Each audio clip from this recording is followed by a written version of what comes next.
Bonjour à tous, j'espère que vous allez bien. Aujourd'hui, on se retrouve pour une nouvelle interview avec Marie, qui est maîtresse, prof des écoles. Donc voilà, je suis trop ravie de l'avoir avec nous. Comment tu vas? Coucou Miel, ça va, merci de m'accueillir. C'est avec grand plaisir. Trop contente d'être là. Est-ce que tu peux te présenter d'où tu viens, comment tu étais jeune, ta profession, un peu ce que tu as fait, ton parcours de vie, on va dire? Moi, je m'appelle Marie, j'ai été professeure des écoles en maternelle pendant 2 ans. J'ai eu une scolarité classique dans l'éducation nationale, donc parcours un peu classique, mais j'ai vraiment jamais aimé y aller jusqu'en 3e. T'as fait beaucoup de vidéos par rapport à ça.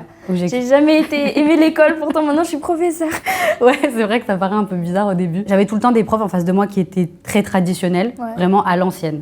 Donc c'était le prof face aux élèves. On était assis sur notre chaise toute la journée et on devait juste écouter. Et lui, il a raison et nous, en gros, on a tort. Ouais, j'aimais pas rester assise comme ça, à rien faire, pas rien faire, mais à apprendre de manière passive. Ça a été très compliqué. J'avais quand même de bonnes notes, donc j'ai avancé comme ça jusqu'en 3e. J'ai un peu réussi à sauver les meubles. Mais en plus, ça, c'est le cas de plein d'élèves. Le truc de rester assis. Encore maintenant, les profs, ils sont un peu plus dynamiques. Mais c'est vrai que ça change beaucoup. Et je pense aussi que c'est grâce aux réseaux sociaux. Parce qu'on voit des nouvelles choses, des nouvelles manières d'enseigner. Ça donne envie de faire différemment. Même toi, sur les réseaux, tu donnes des trucs sur comment t'apprends aux élèves, tout ce que tu fais. Après, c'est des maternelles, c'est pas pareil, mais c'est sûr. Bien. Après, il y a plein de manières d'apprendre différentes. Moi aussi, je m'inspire de profs américaines la plupart du temps. J'essaye de faire apprendre de manière différente. Et d'évoluer. Ouais, du coup, ça a été compliqué jusqu'à ma 3e. Je suis partie en internat, j'étais complètement décrochage. J'ai fugué pendant 2 mois. En fait, je sentais que j'aimais pas l'école. Et j'avais l'impression un peu de trouver autre chose dans l'internat. Ouais. Donc en 3e, ils m'ont mis dans une autre ville, à genre 1h30 de chez mes parents. Toi, t'habitais où quand t'étais petite? Je viens de Lorient, j'ai fait toute ma scolarité en Bretagne. Okay. Et je suis partie à Rennes en internat. Je me suis fait harceler par des élèves de ma classe. Comme ça faisait 5 ans que je demandais à mes parents d'aller en internat, une fois arrivée là-bas, je leur ai dit mais c'est plus possible, genre je peux pas et tout, parce que je me faisais harceler. Mais t'es resté combien de temps dans l'internat? Du coup de septembre à décembre. Okay. Et j'osais pas leur dire que j'étais harcelée, la honte un peu, tu vois. Je comprends.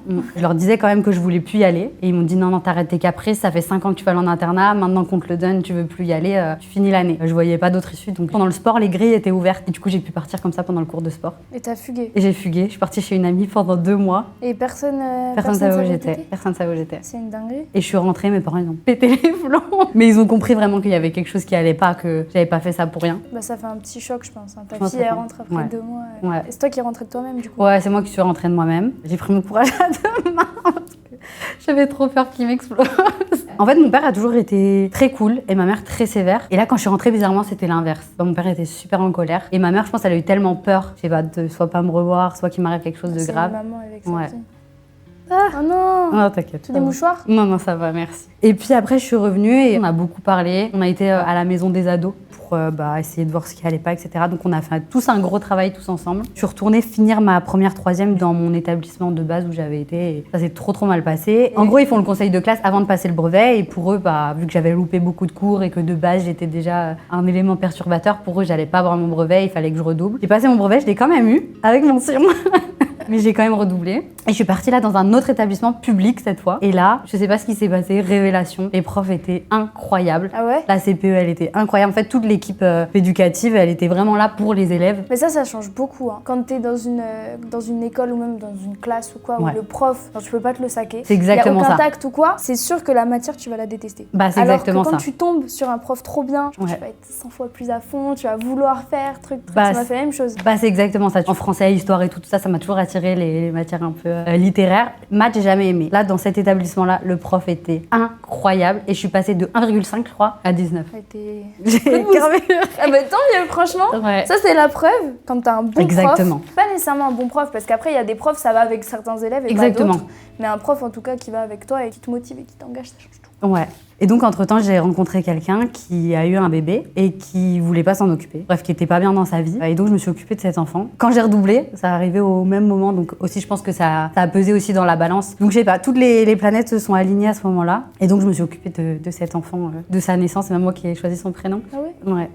Jusqu'à ses 7 ans. Ça m'a donné aussi une raison de vivre et de faire vraiment les choses jusqu'au bout. Et heureusement que mes parents étaient là aussi, tu vois, parce que... À ce moment-là, t'avais quel âge? Quand il est né, j'avais 14 ans. Et ouais, heureusement qu'ils étaient là. Ils étaient là financièrement, côté émotionnel et tout. Ma mère m'avait dit, si tu veux t'en occuper, tu t'en occupes, mais c'est pas à nous de faire les nuits. Donc ils vivaient avec nous dans la maison. Et ils ont accepté? Ouais, ils ont accepté. Tu leur as fait vivre des choses. Ouais. Ils en ont vu toutes les couleurs, tes parents, je pense. Ouais. Je compatis. Ouais.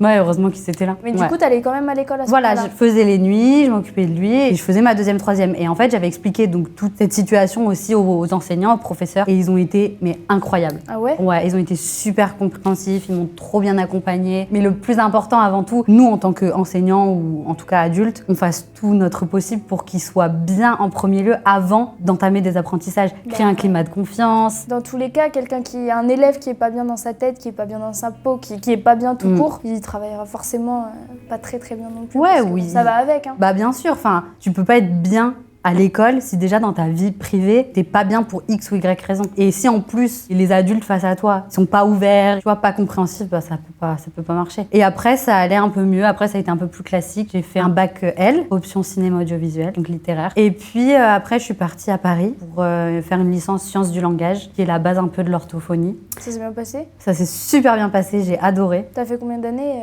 J'ai fait 3 ans. Et puis après, je suis partie faire mon master à Miami pendant 2 ans, mais toujours avec Paris. Mais c'était à distance, donc en gros avec la Sorbonne. Je suis partie faire un master FLE, français langue étrangère. Même si j'aimais pas l'école, je savais quand même que j'adorais les enfants. Donc dans tous les cas, j'aurais soit travaillé avec les enfants. Bah, j'ai toujours dit si jamais j'arrivais pas à trouver un job qui me correspond, j'aurais fait mère au foyer et l'école à la maison. Tu vois, créer une petite salle comme à l'école avec tout aménagé et tout. J'imagine bien le truc, c'est stylé.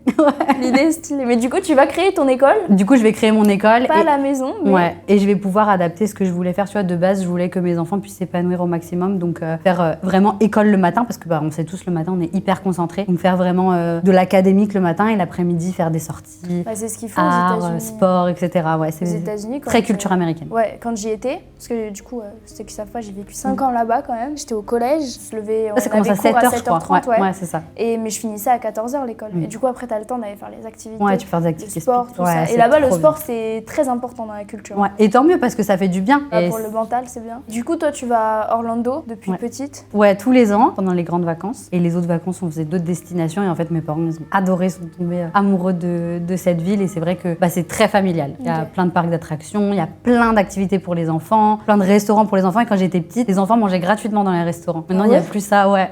C'est trop bien ça. Ouais, je crois que des enfants moins de 12 ans, un truc comme ça, ou 10 ans. Tout est fait pour les enfants. Après, je sais pas à San Diego si c'était comme ça quand t'étais plus petite. Non, moi, pas spécialement. Moi, c'était pas comme ça. Hein. Ok. Et du coup, donc, t'as fait ton master à Miami? Ouais, j'ai fait 2 ans à Miami, du coup. Enfin, j'ai fait 1 an à Miami, je suis rentrée 1 an en France, puis je suis repartie 1 an à Miami. Et en même temps, je passais des cours d'anglais, et montrer que je suis bilingue, parce que quand même, je suis pas allée pour rien pendant 2 ans. Of course. Voilà, je suis rentrée en France quand j'ai obtenu mon master, et j'ai postulé aux États-Unis et en France, même si je voulais vraiment les États-Unis. Mais en fait, le problème des États-Unis, c'est que les visas sont très durs à obtenir. Du coup, j'avais quand même postulé à Paris pour assurer mes arrières, et j'ai été prise dans plusieurs écoles. Donc t'as fait ton choix. J'ai fait mon choix. Marie, elle a été maîtresse dans l'école où est mon petit frère aujourd'hui. Ouais, c'est pas fou. C'est un truc de fou. Parce que c'était aussi mon lycée, enfin bref, ça fait primaire, collège, lycée, cette école. J'étais venue faire de l'art à l'école, c'était trop drôle. Et moi, je t'avais vu sur les réseaux, cet été-là, je l'avais vu sur les réseaux. Et je m'étais dit, mais attends, elle me dit grave quelque chose. Tu faisais tes vidéos dans l'école et tout, mais ça me dit quelque chose. J'allais voir mes parents, ils m'ont dit, ouais, peut-être, je sais pas, parce que mon petit frère, il avait une maîtresse qui s'appelait Marie aussi. Ah oui, ok. Mais c'était pas toi. Non, c'était pas moi. Non, c'était pas toi. Finalement, on a discuté et effectivement, elle était enseignante là-bas. Le monde est petit. Le monde est tellement petit. Et du coup, cette école? Dans ma classe, c'était super. Ouais. Les parents étaient géniaux, les enfants étaient incroyables. Et le fait quand même que c'était des petites classes, ça change tout. Très familial quand même. Très familial. Ça, j'aimais vraiment beaucoup. De pouvoir prendre chaque élève individuellement, avoir leurs forces, leurs faiblesses et adapter. Ce que tu peux clairement pas faire quand t'as 30 élèves. J'ai toujours dit, si j'avais été dans une classe de 30 élèves, j'aurais été une mauvaise maîtresse. Que j'aurais pas pu m'occuper de tout le monde. Et moi, je sais que j'aurais pas réussi en tout cas. Du coup, toi, sur les réseaux sociaux, tu fais beaucoup d'éducation positive. Tu montres un peu ta vie de tous les jours en tant que maîtresse de maternelle et tout. Tu as fait notamment cette vidéo qui a beaucoup marché. Elle a fait 3 millions de vues sur TikTok. Ouais, c'est la première en fait qui a percé. Ouais, c'est ça. C'est la première que j'ai postée d'ailleurs. Ah ouais? Ouais. Franchement, elle est très bien. J'aime beaucoup la Merci. vidéo. Est-ce que tu penses que ce genre d'éducation positive, on va dire quand même, que tu donnes à tes élèves, qui n'est pas nécessairement en rapport avec les cours officiels, est-ce que tu penses que c'est lié à comment toi, t'as perçu l'école étant plus jeune? 100%. 100%. 100%. J'essaye dans ma classe, et ce que je vais essayer de faire aussi dans mon école, d'apporter tout ce que malheureusement j'ai pas eu et ce que j'aurais aimé avoir, et d'apporter des choses nouvelles. Et comme on le disait tout à l'heure, en fait, pour moi, le plus important avant d'apprendre à lire, avant d'apprendre à écrire, avant d'apprendre à compter, pour moi, c'est que les élèves se sentent bien dans leur peau et bien dans la classe. J'ai mis en place plein de petites affirmations positives et tout comme ça. J'ai installé un petit miroir dans ma classe où on a appris des affirmations positives à dire ensemble d'abord et après ils pouvaient y aller quand ils voulaient dans la classe, soit à deux, soit tout seul, se le redire. Donc des affirmations positives sur le corps, sur comment ils se sentent à l'intérieur, sur le fait d'avoir le droit de faire des erreurs. T'as même fait une vidéo qui a aussi très bien marché sur le consentement. Sur le consentement aussi, pour les petits exactement, parce que le mot consentement peut faire peur. Enfin, ça fait tout de suite penser au rapprochement consentement. Dans ma classe, c'était pas directement lié à ça, mais c'est important quand même d'en parler parce que... c'est dès le plus jeune âge qu'il faut parler de ça. Dès le plus jeune âge, mais encore une fois avec des mots adaptés. J'explique pas à mes élèves de 3-4 ans de la même manière que si j'expliquais dans un amphithéâtre avec des personnes à l'université. Et donc en fait, ce qui s'est passé dans la classe, c'est qu'on avait un petit garçon qui avait pas les mêmes normes culturelles que nous et qui adorait toucher, pas forcément de manière inappropriée. Tu vois, à 3-4 ans, ils ont pas forcément de mauvaises intentions. C'est le principe un peu. Mais en fait, voilà, il touchait souvent les filles et ça les dérangeait. Et en fait, elle lui disait tout le temps mais stop, mais arrête. Et ils sont venus me voir pour me dire en fait que ça les dérangeait. Et moi, je me suis dit faut que je réagisse, faut que je fasse quelque chose parce que on doit en parler, je dois leur expliquer. Oui, et puis aux petits, en soi, pour eux, il n'y a pas de toute cette connotation. Non, bien sûr. Quoi que ce soit, donc ça passe beaucoup mieux à cet âge-là. Ça passe beaucoup mieux et puis comme tu le disais, dès cet âge-là, c'est important d'expliquer que chacun a ses limites et que on peut pas faire ce qu'on veut comme on veut aux autres, même si c'est pas mal intentionné. Et du coup, j'ai trouvé une vidéo sur YouTube qui expliquait de manière très simple et très claire mon corps est à moi, le corps des autres appartient aux autres. Si j'ai envie de faire un bisou ou un câlin à un copain, à mon papa, à ma sœur, je dois d'abord lui demander si il ou elle est d'accord. Et pareil, je suis pas obligée de par exemple faire un bisou à mamie quand je la vois. Par contre, je suis obligée d'être polie. Donc ça expliquait tout ça, puis moi je l'ai repris après en réexpliquant ce qui s'était passé et que on pouvait pas faire des choses sans demander d'abord l'accord aux autres. Ok, franchement c'est bien ça. Je pense pas qu'ils fassent ça dans les écoles. En général, c'est très cadré. C'est pas du tout dans le programme, mais ça devrait l'être. Puis même, ils devraient avoir la liberté, les profs. Parce qu'en école privée, t'as quand même la liberté d'enseigner ce que tu veux, exactement, de la façon que tu veux et comme je veux. Et dans le public, j'ai jamais été dans le public français, mais je pense pas du tout que ce soit pareil, quoi. Parce qu'ils ont le programme. Je pense que c'est pas une priorité. Ouais. Parce que encore une fois, je pense qu'il y a trop d'élèves, qu'il n'y a pas assez de temps et que l'important c'est de faire le programme. Même si c'est pas une mauvaise chose. C'est une autre façon. Moi, je suis intimement convaincue que vraiment, on peut pas être bien et apprendre dans de bonnes conditions si tout ça a pas été d'abord mis en place. Ouais, c'est sûr. Je suis complètement d'accord avec toi. Ça tombe bien. Du coup, là, c'est bon. Tu vis à Orlando. Alors, j'ai déménagé. Je suis de passage à Paris, mais j'ai pas encore de visa. Ah. Je vais faire la demande de visa investisseur, monter une entreprise, etc. Mais pour faire la demande de visa, il faut d'abord investir. C'est un peu bizarre. On pense que c'est le contraire, mais en fait, ils veulent qu'on prouve vraiment aux États-Unis qu'on a les fonds, qu'on a les moyens, qu'on a vraiment envie. C'est plus ça, d'ailleurs, qu'on est vraiment motivé à faire notre truc. C'est un peu risqué. Je peux acheter des locaux, faire ma demande de visa et à l'ambassade, ils peuvent très bien me dire non. Ah. Tu verras, hein, surprise.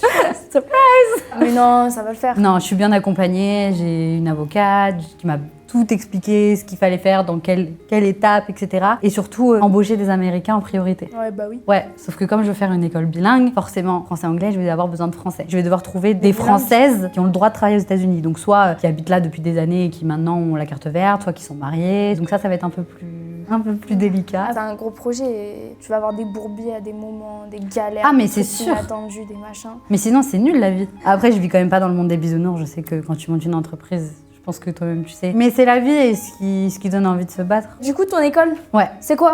Dis-nous tout. Alors, déjà de base, j'avais pas projet de monter une école tout de suite. Okay. Je m'étais dit, je voulais 5-6 ans d'expérience avant. Je me suis dit, je vais pas rester une année à rien faire. Je suis quand même sur les réseaux, je fais plein de choses à côté. C'est pas ma passion première. Moi, je veux vraiment être au contact d'enfants, me sentir utile. Donc, je me suis dit, c'est le moment de se lancer. Dans l'idéal, ça serait pour ouvrir en septembre qui arrive, donc 2025. Ambitieuse. Maintenant, j'ai pas le couteau sous la gorge non plus. Si ça se fait pas cette année, ça se fera l'année prochaine. Mais voilà, le but c'est de prendre cette année scolaire off entre guillemets pour pouvoir tout mettre en place et ouvrir le plus rapidement possible. Ok. Et du coup, ton école, ce sera une école franco-américaine? Voilà. Alors le but c'est de faire une école bilingue. On m'a demandé souvent pourquoi pas que française. Mais je trouve que quand on est dans un pays, c'est important de parler la langue du pays. Ouais, je suis d'accord. Et d'autant plus que là, c'est l'anglais. On va pas se mentir, c'est la langue internationale. Tout le monde en a besoin. C'est important. C'est hyper important. Ça t'ouvre des millions de portes. Pour moi, c'était super important de faire ces deux langues-là et de faire une école un peu différente, donc où on apprend en s'amusant. Et surtout, ce qui est la top priorité pour moi, c'est de former en continu mes enseignants. Dans le système classique comme le privé, où j'étais hors contrat, franchement, je dis la vérité, on n'est pas formé. Donc on te laisse un peu comme ça, débrouille-toi. Alors que c'est important, hein. Tu sais que nous, on va faire des sondages, mais les enseignants, genre par exemple pour des problématiques de santé mentale, mentale, comme toi tu nous as parlé, le consentement, tout Exactement. ça, t'es pas formé Bah non. à ça. Et même dans le privé, dans une école qui est quand même très centrée, visée quand même bien-être, safe place un peu, santé mentale, tout ça, quand même pas mal, tu vois, ils en parlent beaucoup. À ce niveau-là, c'est compliqué parce que même je sais pas comment réagir, parce que niveau perso, t'as même pas forcément été face à ce genre de situation. Tu vois, au lieu, je sais pas, le mercredi de faire des réunions pédagogiques pour rien dire au final, de former mes enseignants en continu sur plein de sujets différents comme le consentement, le bien-être, la santé mentale. Je vais travailler en collaboration avec Planète TSA qui forme à l'accompagnement des enfants ou des jeunes, mais surtout des jeunes personnes autistes, tous les troubles neurodéveloppementaux, TSA, TDAH et tutti quanti, pour pouvoir accompagner au mieux nos élèves, pas les exclure, et les accompagner dans des petites classes. Et tu veux faire du coup maternelle et primaire? Alors pour l'instant, 5 classes de 15 élèves maximum par classe, donc 75 élèves, entre toutes petites sections jusqu'à CP pour l'instant. Après, d'année en année, si ça fonctionne, j'aimerais ouvrir les CP en CE1. CE1, CE2, etc., etc. Et puis, si ça marche vraiment, vraiment bien les premières années, pouvoir ouvrir directement jusqu'au CM2, acheter un bâtiment plus grand et pouvoir suivre toute la scolarité, ce qui est quand même plus intéressant que malheureusement les voir partir après. Ok, mais c'est ambitieux, c'est trop bien. En plus, t'as le beau t-shirt de ton école. Donc c'est Martina French American School. C'est ça. Magnifique, incroyable, très original. Merci. Nom de famille et puis le nom de l'école. Ouais. Ok, franchement c'est cool. Du coup on peut te suivre sur les réseaux, on peut te suivre où et c'est quoi tes noms? Ouais, c'est ça. Vous pouvez me suivre sur tous mes réseaux sociaux, donc que ce soit podcast, YouTube ou TikTok et Instagram, c'est toujours la même chose, c'est Maîtresse Marie Martina. J'essaye de partager l'école qui est en train de se monter, etc. Ou ça peut être des sujets comme accompagner des enfants autistes en classe, éduquer de manière bienveillante, accompagner des enfants dits difficiles. Okay. Moi, j'adore. Trop bien. Bon, écoute, merci beaucoup pour l'interview. J'étais ravie de t'avoir. Moi très aussi. Sympa. J'ai adoré, merci beaucoup. Et voilà, on vous dit à la prochaine pour une nouvelle interview. Gros bisous.